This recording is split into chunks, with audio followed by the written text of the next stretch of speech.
Germany का एक छोटा सा शहर, बाहर से देखने पर बिल्कुल शांत और आम, लेकिन इस शहर के अंधेरे जंगलों के बीच छिपा है एक ऐसा रहस्य जिसे जानने के बाद शायद आपका समय पर से भरोसा ही उठ जाए। कई सालों से इस शहर में अजीबोगरीब घटनाएं हो रही हैं। अचानक बच्चे गायब हो जाते हैं और उनका कोई सुराग तक नहीं मिलता। लेकिन जब लोग इन घटनाओं को शहर के पास मौजूद एक रहस्यमयी गुफा से जोड़ना शुरू करते हैं तो कहानी और भी खतरनाक हो जाती है, क्योंकि इस गुफा के अंदर जाने वाला इंसान सिर्फ एक जगह से दूसरी जगह नहीं जाता, बल्कि समय के उस दौर में पहुंच जाता है जहां उसे होना ही नहीं चाहिए। और धीरे धीरे सामने आने लगता है एक ऐसा रहस्य जहां अतीत, वर्तमान और भविष्य एक दूसरे से इस तरह जुड़ चुके हैं कि इस शहर में होने वाली हर घटना पहले से ही तय लगती है। कहानी की शुरुआत साल 2019 के एक बेहद चौंकाने वाले सीन से होती है। हमारे सामने माइकल नाम का एक शख्स दिखाई देता है जो चुपचाप एक टेबल पर चढ़ता है और फांसी लगाकर अपनी जान दे देता है। लेकिन मरने से पहले वह एक खत छोड़ जाता है जिस पर साफ लिखा होता है, 4 नवंबर रात 10:30 बजे से पहले इसे मत खोलना। उसी खत के पास उसकी फैमिली की एक तस्वीर भी रखी होती है जो इस पूरे मंजर को और भी रहस्यमय बना देती है। इसके बाद कहानी का फोकस माइकल के बेटे जोनास पर शिफ्ट होता है। वह अचानक घबराकर नींद से उठता है और तुरंत अपनी दवाई खाता है। अगले ही पल हमें 4 नवंबर 2019 की सुबह दिखाई जाती है। घर की बिजली गायब होती है और जोनास अपनी माँ हाना को आवाज लगा रहा होता है, लेकिन हाना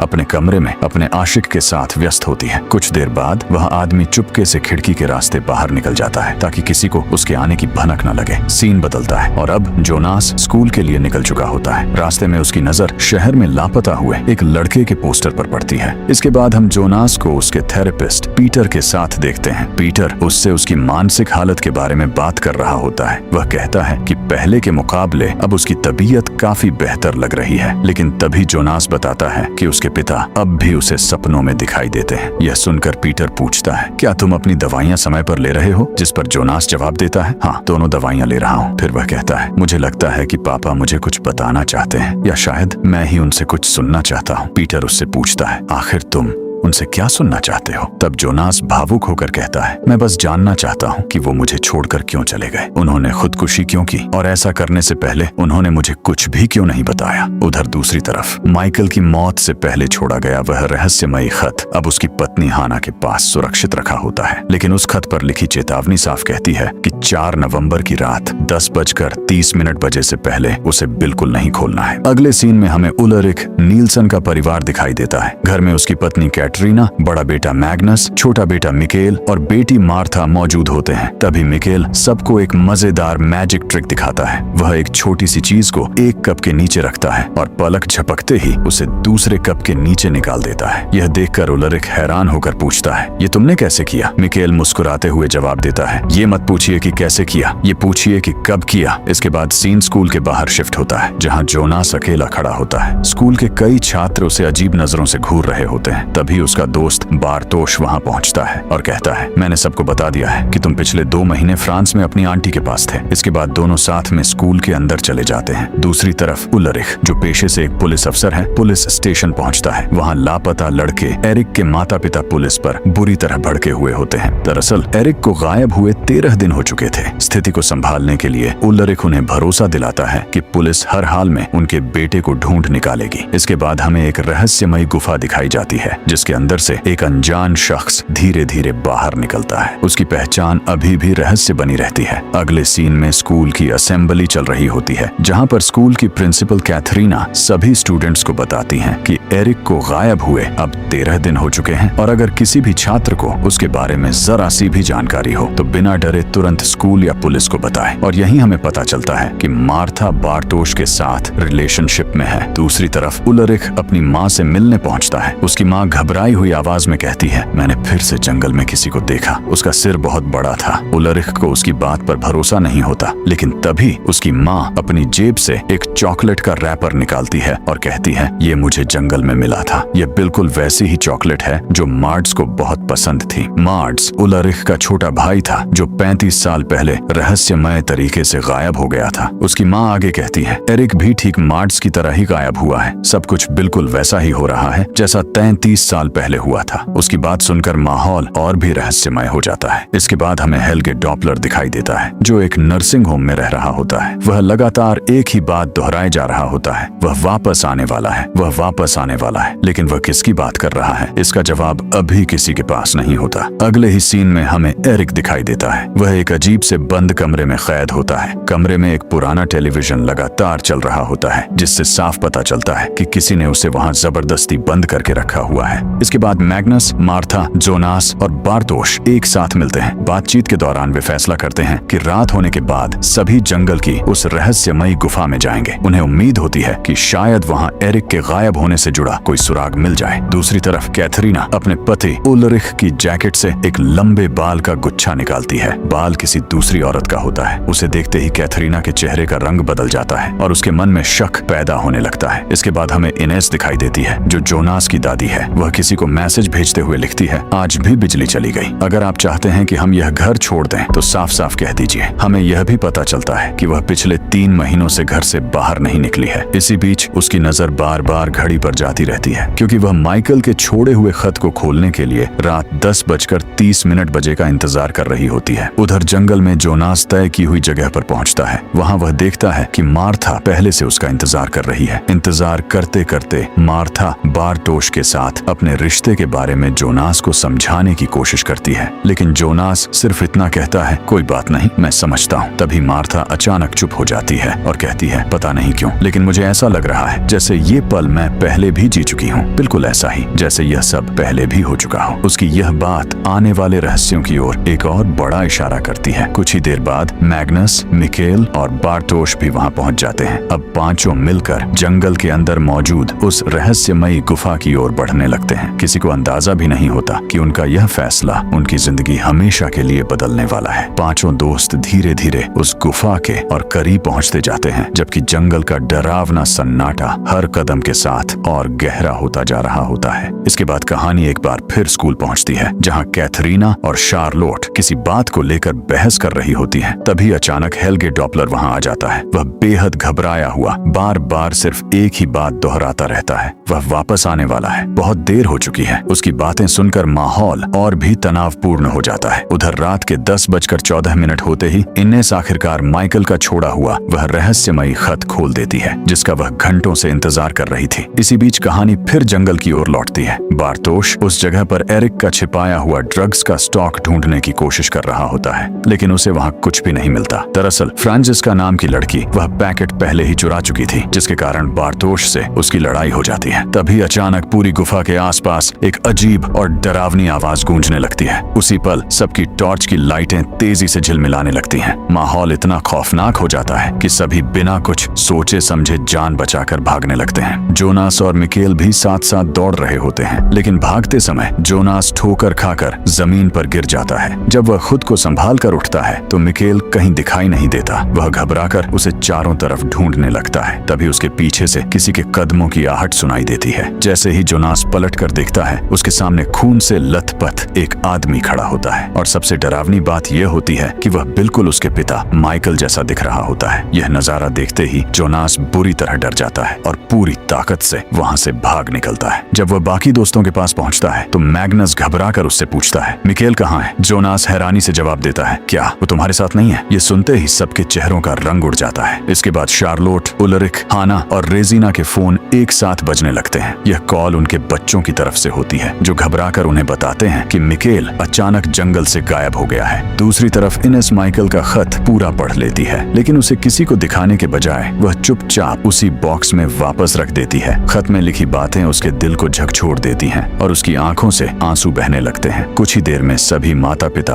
और पुलिस की टीम जंगल पहुंच जाती है। हर कोई अलग अलग दिशाओं में मिकेल को तलाशने लगता है। इसी दौरान उलरिक को गुफा की तरफ से कोई अजीब आवाज सुनाई देती है। बिना देर किए वह अकेला ही उस रहस्यमयी गुफा के अंदर चला जाता है, इस उम्मीद में कि शायद मिकेल वहीं मिल जाए। समय बीतता है और सुबह हो जाती है, लेकिन पूरी रात की तलाश के बाद भी मिकेल का कोई सुराग नहीं मिलता। उधर जंगल के एक सुनसान हिस्से में कुछ पुलिस कर्मियों को एक बच्चे की लाश मिलती है। यह खबर मिलते ही उलरिक दौड़कर वहां पहुंचता है। पहले उसे लगता है कि शायद यह मिकेल की लाश है, लेकिन पास जाकर वह देखता है कि वह किसी और बच्चे का शव है। उस बच्चे के शव के पास एक पुराना म्यूजिक प्लेयर पड़ा होता है, जिसमें एक गाना लगातार बज रहा होता है। होता है। हैरानी की बात यह है कि बिल्कुल वही गाना उस रहस्यमयी कमरे में चल रहे टेलीविजन पर भी सुनाई दे रहा होता है, जहां एरिक अब भी कैद है। उसी समय कोई अनजान शख्स उस पर एक खतरनाक प्रयोग करने की तैयारी कर रहा होता है, जिससे साफ हो जाता है कि उसके साथ कुछ बेहद भयावह होने वाला है। इसके बाद हमारी नजर फिर उसी रहस्यमयी शख्स पर जाती है जो कुछ देर पहले गुफा से बाहर निकला था। उसने एक हुडी पहन रखी थी और अब वह पूरी तरह गुफा से बाहर आ चुका था। इसके बाद सीन हॉस्पिटल में शिफ्ट हो जाता है, जहां चार्लेट एक सर्जन के साथ जंगल में मिली लाश को लेकर बातचीत कर रही होती है। सर्जन बताता है कि ऑटोप्सी के दौरान पता चला कि उस बॉडी की आंखें और कान पूरी तरह नष्ट हो चुके हैं। ऐसा महसूस होता है मानो शरीर के ये दोनों अंग बेहद तेज गर्मी की वजह से पिघल गए हों। आखिर इतनी खौफनाक मौत किसी इंसान को कौन सा सीरियल किलर दे सकता है? वहीं दूसरी तरफ हम उलरिक को देखते हैं, जो अपने बेटे मिकेल की तलाश में उसी गुफा यानी विंडन केव के अंदर पहुंच जाता है। काफी दूर तक जाने के बाद उसे एक बंद दरवाजा दिखाई देता है। वह पास पड़े एक बड़े पत्थर और डंडे की मदद से उसे तोड़ने की कोशिश करता है, लेकिन दरवाजा इतना मजबूत था कि उसकी हर कोशिश बेकार साबित होती है। इसके बाद हम पीटर डॉपलर को देखते हैं, जो इस समय अपने पिता के पुराने घर के बाहर खड़ा रो रहा होता है। उसे देखकर साफ लगता है कि जैसे उसके सिर पर किसी बहुत बड़े गुनाह का बोझ हो। इसके बाद सीन फिर से ट्रेंट नेल्सन की ओर मुड़ता है, जो अपने खून से सने कपड़ों को वॉशिंग मशीन में डालकर हर सबूत मिटाने की कोशिश कर रहा होता है। तभी उसकी पत्नी जेना नेल्सन वहां पहुंच जाती है और उससे पूछती है कि क्या वह उससे कोई बात छिपा रहा है। इस पर ट्रेंट बड़ी सहजता से कहता है कि ऐसा कुछ भी नहीं है, उसे बस एक जरूरी काम के सिलसिले में बाहर जाना है। इसके बाद सीन एक बार फिर पुलिस डिपार्टमेंट में पहुंचता है, जहां शार्ले ऑटोप्सी की गई लाश से जुड़ी अहम जानकारी पूरी टीम के साथ साझा करती है। वह बताती है कि यह मामला काफी अजीब है, क्योंकि बॉडी के पास से जो भी सामान मिला है वह सब 80 के दशक का है, यहाँ तक कि उसके कपड़े भी उसी समय के लग रहे थे। तभी उलरिक शार्ले से कहता है कि जिस विंडन केव के आसपास ये सारी घटनाएं हुई हैं, वहीं 33 साल पहले उसका भाई लापता हुआ था, फिर उसका बेटा गायब हो गया और कुछ दिन पहले एरिक भी उसी इलाके से लापता हुआ। ये सारी घटनाएं उसी पावर प्लांट के आसपास की हैं। वह आगे बताता है कि जब पिछली रात उसने गुफा के अंदर जाकर जांच की तो उसे एक बंद दरवाजा मिला, जो बाहर से नहीं बल्कि अंदर की तरफ से लॉक था। हो सकता है कि किसी ने उन सभी लोगों को वहीं ले जाकर कैद किया हो, इसीलिए वह चाहता है कि उस पावर प्लांट की तलाशी के लिए तुरंत एक सर्च वारंट जारी किया जाए। दूसरी ओर हम जोनास को देखते हैं, जो अपने घर की ऊपरी मंजिल वाले कमरे में पहुंचता है। यही वह कमरा था जहां उसके पिता माइकल ने करीब 5 महीने पहले फांसी लगाकर अपनी जान दे दी थी। तभी जोनास की नजर ऊपर रखी एक दराज पर जाती है। जब वह उसे खोलता है तो अंदर कुछ पुराने कागजात मिलते हैं। उन कागजों को ध्यान से देखने पर उसे उस रहस्यमयी गुफा का पूरा नक्शा मिल जाता है। लेकिन सबसे चौंकाने वाली बात यह थी कि उस पर बड़े अक्षरों में लिखा था, वेयर इज द क्रॉसिंग, यानी आखिर बाहर निकलने का रास्ता कहाँ है। इसी बीच सीन उस ब्लू रूम में पहुंचता है जहां एरिक कैद था। वहां काले कपड़ों में मौजूद एक अज्ञात शख्स उसके चेहरे पर लगी एक अजीब मशीन को चालू कर देता है। जैसे ही मशीन एक्टिव होती है, वह इतना जबरदस्त प्रेशर पैदा करती है कि उसकी वजह से एरिक की आंखें और कान पूरी तरह झुलसकर बुरी तरह क्षतिग्रस्त हो जाते हैं। इसके बाद वही काली हुडी पहने शख्स ब्लू रूम से एरिक की लाश को बाहर निकालता है और उसे अपने साथ कहीं दूर ले जाता है। दूसरी ओर उसी रात जंगल के बीच अलेक्जेंडर एक ट्रक की मदद से चोरी छिपे कुछ सामान दूसरी जगह शिफ्ट करवा रहा था। ये सब देखकर साफ लग रहा था कि वह किसी बड़े राज को दुनिया की नजरों से छिपाने की कोशिश कर रहा है। उधर पूरे विंडन शहर में अचानक अजीब घटनाएं होने लगती हैं। शहर की बिजली बार बार जलने और बुझने लगती है, जबकि आसमान से ढेर सारी मरी हुई चिड़ियां नीचे गिरने लगती हैं। शार्ले उनमें से एक चिड़िया को अपने हाथ में उठाती है और उसे देखकर किसी पुरानी याद में खो जाती है। आखिर वह क्या याद कर रही थी, इसका संबंध उसके अतीत में छिपे एक बड़े रहस्य से था। इसके बाद हमारी नजर फिर उसी रहस्यमयी शख्स पर जाती है जो दीवारों पर मिकेल की गुमशुदगी के पोस्टर चिपका रहा था। पोस्टर पर पहले हु इज मिकेल लिखा हुआ था, लेकिन वह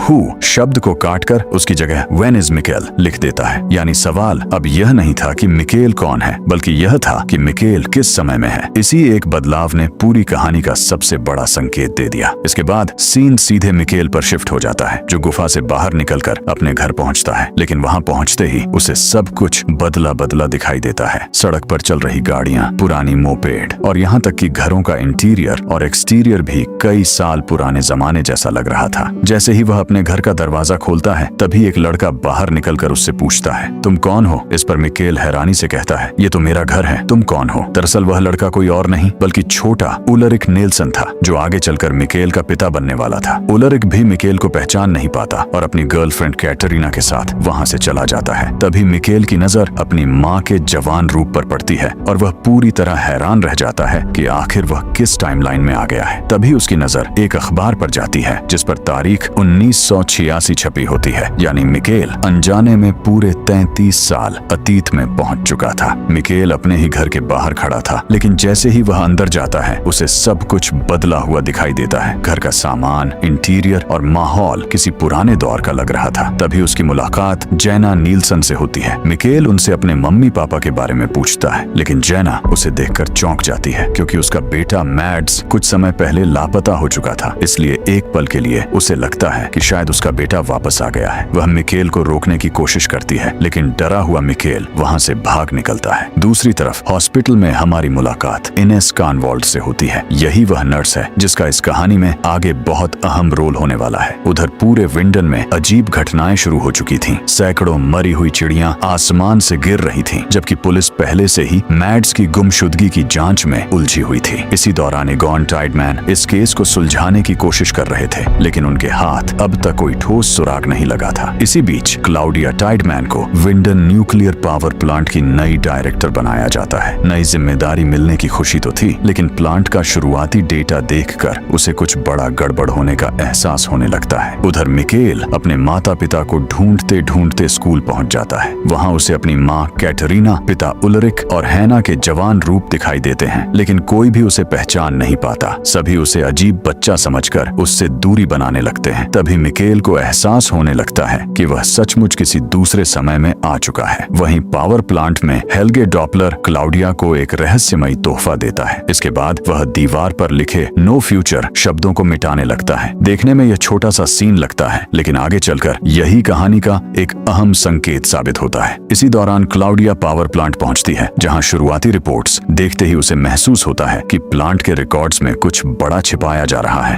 आंकड़े और खर्च आपस में बिल्कुल मेल नहीं खा रहे थे, जिससे उसका शक और गहरा हो जाता है। उधर मिकेल पुलिस स्टेशन पहुंचकर एगॉन टाइडमैन से कहता है कि उसके पिता उलरिक नील्सन यहीं पुलिस में काम करते हैं, लेकिन एगॉन उसकी बात सुनकर हैरान रह जाता है क्योंकि उसके समय में उलरिक तो अभी एक छोटा बच्चा था। उसे लगता है कि मिकेल किसी का किया हुआ मजाक है। मिकेल के चेहरे पर चोट के निशान देखकर वह उसे अस्पताल भिजवा देता है। अस्पताल में इनेस कानवॉल्ड मिकेल से उसके परिवार के बारे में पूछती है, लेकिन डरा हुआ मिकेल कुछ नहीं बताता। आखिर में वह सिर्फ इतना कहता है, मैं भविष्य से आया हूँ। इनेस इसे बच्चे की कल्पना समझकर नजरअंदाज कर देती है। दूसरी ओर एगॉन सीधे उलरिक के घर पहुंचता है और उस पर पुलिस स्टेशन में बच्चे को भेजकर मजाक करने का आरोप लगाता है, लेकिन उलरिक इन आरोपों से इनकार कर देता है। दोनों के बीच बहस होती है और एगॉन खाली हाथ लौट जाता है। इसी बीच क्लाउडिया पावर प्लांट के मालिक बर्न डॉपलर से रिकॉर्ड्स में मौजूद गड़बड़ी के बारे में सवाल करती है। जवाब देने के बजाय बर्न उसे प्लांट के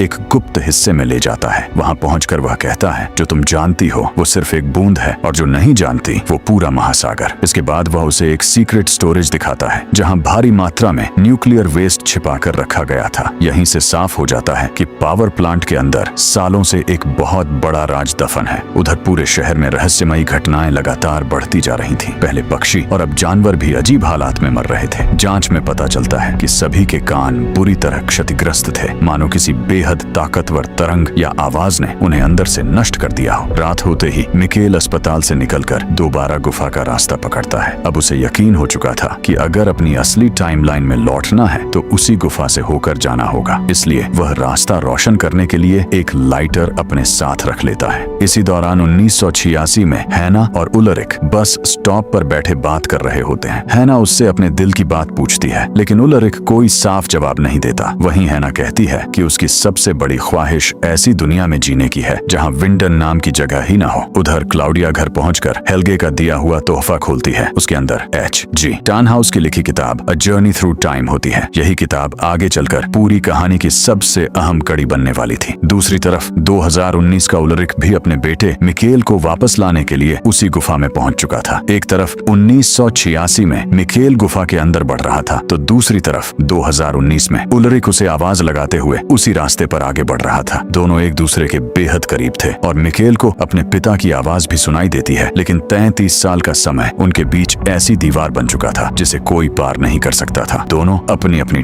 टाइमलाइन में बेबस होकर रह जाते हैं। आखिर में H.G. टर्नहाउस अपनी पहली टाइम मशीन तैयार करने में सफल हो जाते हैं। यह वही मशीन थी जिसे हमने पहले उस रहस्यमयी शख्स के बैग में देखा था। दूसरी तरफ हम उसी शख्स को देखते हैं जो गुफा से बाहर आया था। इसका नाम नोआ है। नोआ जंगल में मौजूद सबूतों को मिटाता हुआ दिखाई देता है। इससे साफ हो जाता है कि पर्दे के पीछे होने वाली रहस्यमयी घटनाओं से उसका गहरा संबंध है। दूसरी ओर जोनास अपने पिता माइकल द्वारा बनाई गई गुफा की मैप और नोट्स को ध्यान से देख रहा था। उसे यकीन था कि इन्हीं दस्तावेजों में उस रहस्यमयी गुफा का राज छिपा है। वह सच्चाई जानने के लिए अकेले ही गुफा की तरफ निकल पड़ता है। उधर पीटर अपने पिता हेल्गे से 33 साल पहले हुई घटनाओं के बारे में पूछता है, लेकिन हेल्गे सिर्फ इतना दोहराता रहता है, टिकटॉक सब फिर से होने वाला है। उसकी बातें साफ इशारा करती थीं कि अतीत खुद को दोबारा दोहरा रहा है। इसी बीच शार्लोट जंगल में लगे वाइल्ड लाइफ कैमरे का मेमोरी कार्ड निकाल लेती है ताकि गायब हुए बच्चों से जुड़ा कोई सुराग मिल सके।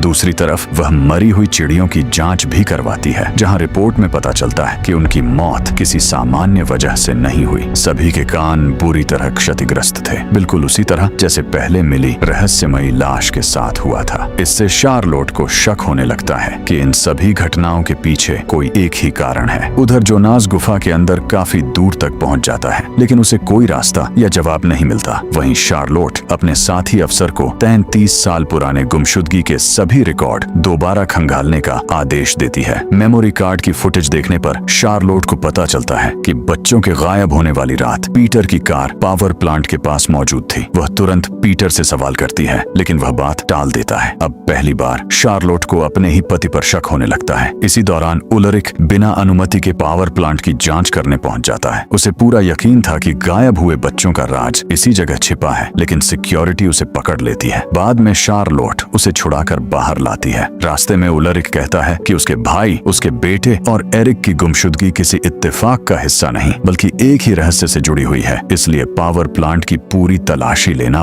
बेहद जरूरी है। उधर हेल्गे ओल्ड एज होम से भागकर बार बार एक ही बात दोहराता रहता है, मुझे इसे रोकना होगा। लेकिन वह किसे रोकना चाहता है, यह अभी भी रहस्य बना रहता है। इसी बीच डॉपलर परिवार की छोटी बेटी एलिजाबेथ अचानक लापता हो जाती है, जिससे उसके माता पिता घबरा जाते हैं। कुछ देर बाद वह सुरक्षित घर लौट आती है, लेकिन अपने साथ एक रहस्यमयी पॉकेट वॉच लाती है जिस पर लिखा होता है फॉर शार्लट। यह घड़ी आगे चलकर कहानी का बेहद अहम हिस्सा बनने वाली थी। रात में जब जोनास सो रहा होता है, तब वही रहस्यमयी हुडी पहना शख्स उसके कमरे में आता है और उसके गुफा वाले मैप पर चुपचाप सही रास्ते का निशान बनाकर चला जाता है। उधर यासीन अकेले जंगल के रास्ते घर लौट रहा होता है, तभी कोई अज्ञात शख्स उसे अगवा कर लेता है। विंडन में हालात अब और बिगड़ चुके थे। यानिस के गायब होने के बाद लोगों का गुस्सा पुलिस के खिलाफ खुलकर सामने आ गया। शहर में प्रदर्शन होने लगे और हर तरफ यही सवाल था कि आखिर बच्चों को बचाने के लिए पुलिस कर क्या रही है। इसी बीच शार्लोट अपनी बेटी एलिजाबेथ से उस पॉकेट वॉच के बारे में पूछती है जो उसे मिली थी। एलिजाबेथ साइन लैंग्वेज में बताती है कि घड़ी उसे एक आदमी ने दी थी। उसने काले कपड़े और काली टोपी पहन रखी थी। उसकी आंखें नीली थीं और वह किसी पादरी जैसा दिखाई देता था। शार्लोट तुरंत उस आदमी को बच्चों की गुमशुदगी से जोड़ देती है। वह एलिजाबेथ से उसी शख्स का चेहरा बनवाने का फैसला करती है ताकि पुलिस उसकी पहचान कर सके। इसके बाद वह पीटर से भी सवाल करती है कि क्या वह इस मामले से जुड़ी कोई बात उससे छिपा रहा है। शार्लोट साफ कर देती है कि अगर बाद में उसकी कोई सच्चाई सामने आई तो शायद वह उसे बचा नहीं पाएगी। 1986 में मिकेल अब भी अस्पताल में था। गुफा में घायल होने के बाद उसके लिए वापस लौटना संभव नहीं था। इनेस उससे लगातार बात करने की कोशिश करती है, लेकिन मिकेल अपनी असली पहचान बताने से डरता है। उधर वह काले कपड़ों वाला आदमी अपने बैग से टाइम मशीन निकालकर उसकी जांच करता है। अब उसके पास मौजूद इस उपकरण से यह साफ हो जाता है कि वह समय के इस रहस्य से सिर्फ परिचित ही नहीं बल्कि खुद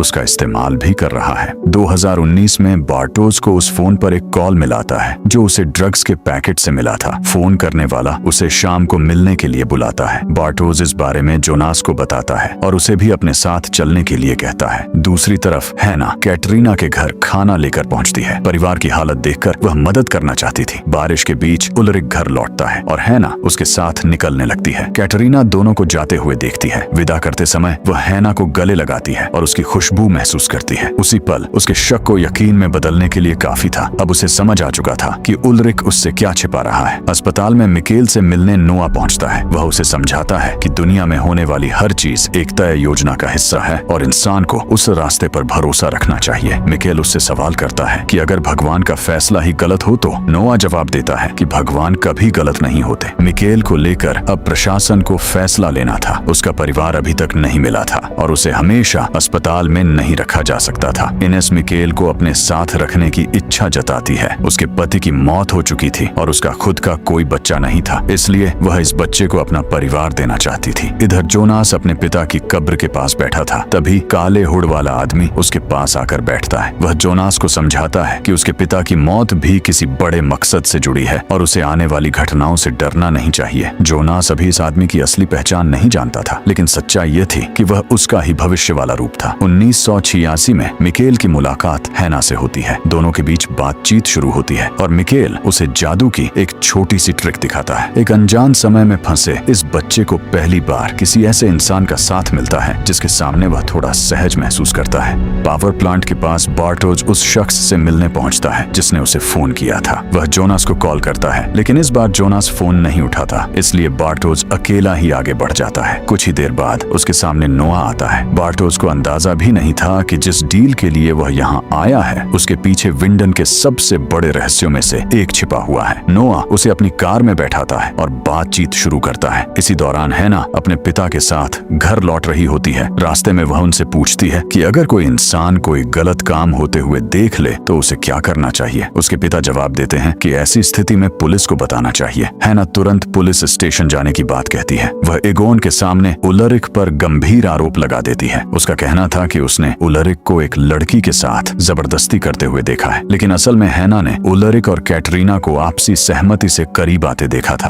अपने प्यार और जलन में उसने उस घटना को पूरी तरह बदल दिया। हैना के बयान के बाद पुलिस उलरिक को गिरफ्तार कर लेती है। इधर जोनास को रेजिना के जरिए एक पार्सल मिलता है। इसे भविष्य वाले जोनास ने उसके लिए भेजा था। बॉक्स में गुफा के अंदर काम आने वाला उपकरण, रेडियो फ्रीक्वेंसी से जुड़ी चीज और एक लाइट मौजूद थी, लेकिन सबसे महत्वपूर्ण चीज थी एक पत्र। यह पत्र माइकल ने अपनी मौत से पहले लिखा था। जोनास पत्र पढ़ता है और उसके सामने ऐसी सच्चाई आती है जो उसकी पूरी जिंदगी को उलट देती है। माइकल कानवाल्ड असल में मिकेल नील्सन था। जिस बच्चे की तलाश में नील्सन परिवार सालों से परेशान था, वही बच्चा समय के पीछे जाकर बड़ा हुआ और माइकल बन गया। बाद में वही जोनास का पिता बना। अब जोनास समझ चुका था कि उसके पिता की पहचान, उसका परिवार और उसकी अपनी जिंदगी सब कुछ समय के इस चक्र से जुड़ा हुआ है। लेकिन इस रहस्य का अगला हिस्सा अभी बाकी था। जोनास 1986 में एच.जी. टर्नहाउस के पास पहुंचता है। उसके पास अब वह उपकरण था जिसकी मदद से समय के इस रहस्यमयी चक्र को समझने का रास्ता खुल सकता था और यहीं से जोनास की अगली मंजिल तय होती है। क्या समय को बदला जा सकता है या फिर वह खुद उसी चक्र का हिस्सा है जिसे बदलने की कोशिश कर रहा है। कहानी के अगले पार्ट के लिए वीडियो को लाइक और चैनल को सब्सक्राइब करें। Thanks for watching.